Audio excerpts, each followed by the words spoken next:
Story of the day. Morning guys, ngayon nga po pala ako ay maglalaba, kaya tara, samahan niyo ko. Bali, 2 basket nga ang aking lalaban, kaya tara, simulan na natin. Dito nga ay nagkape muna ako. At dahil 2 balde nga lang ang aking lalaban, ay mabilis lang to dahil washing naman ang gamit ko. For the sayaw muna ang person dahil nakakawala naman ng pagod ng pagsasayaw. Ganito po talaga ang personality ko.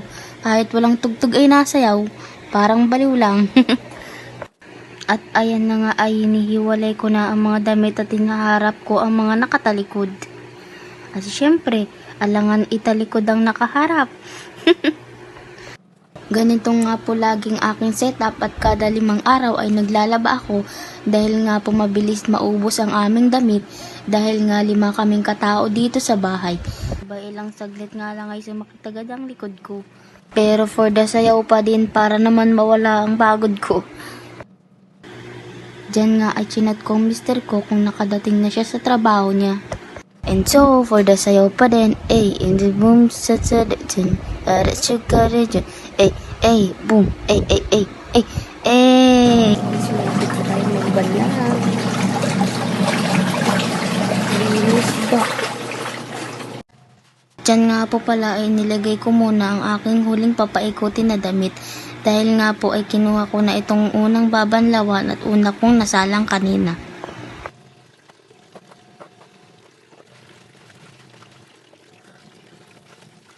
Yan, for the banlaw na ang person. Sana all nga ganyan lang kabilis magbanlaw at para naman hindi masakit sa likodan. Naisip ko na nga rin na maaga akong maglabat dahil walang magbabantay sa anak ko. Banlaw doon, kuskus doon, banlaw doon, kuskus doon, balik doon, lagay doon.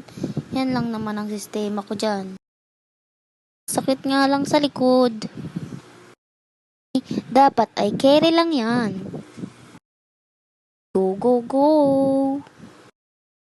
Ay kinuha ko na at para mabanlawan na.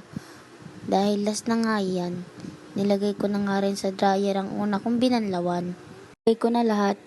Hay, salamat, napaikot din. At kayo pong nanonood dyan, kamusta naman ang labahin? Huwag ko pang magpakit. Sabi na nga rin po pala ako nakasampay dahil linatid sundo ko pa ang aking pamangkin. Nakauwi na nga rin ng asawa ko dyan ng 4:30. Nakaligo na rin nga pala ako. Ikaw? Ikaw, kamusta naman ang labahin? Diyan nga ay nang babato si mister, walang magawa sa buhay. Pagkatapos ay nilabas si Maxine namin. Bastang trip ay nilagay pa sa basket. Nilagay nga daw niya at tutulong na din daw siya. Ay napakabait naman, baka may kailangan to. Pero mabait naman po talaga, may side din po talaga siyang mabait. Ewan ko nga din dyan at anong nakain.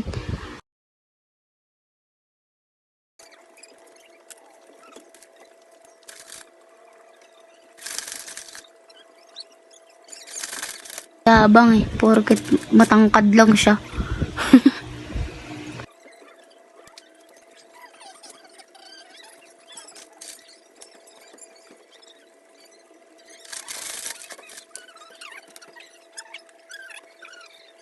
Diyan nga po ay nilaro namin ng anak namin na ba ang napakakit naman.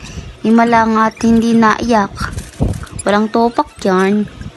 Ito nga po ay tapos na kami magsampay. Magluluto na nga po ako ng itlog.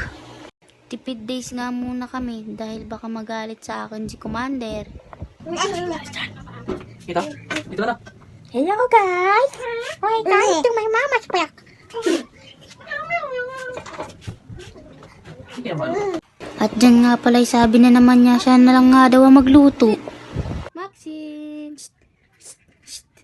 Maxine! Mama! Luto si Papa, luto. Luto! Luto ng itlog for today's day of joy. Maxine! Tulong mo Papa? Tulong? Tulong mo Papa? Kinakabahan na ako dito ah. Parang may kapalit ah. Pero nabawi lang ata to si Mister. Dahil nga kagabi ay sila ay nag-inom at alauna na natapos. At yan guys, luto na. Itlog na may tuyo. Kain po tayo.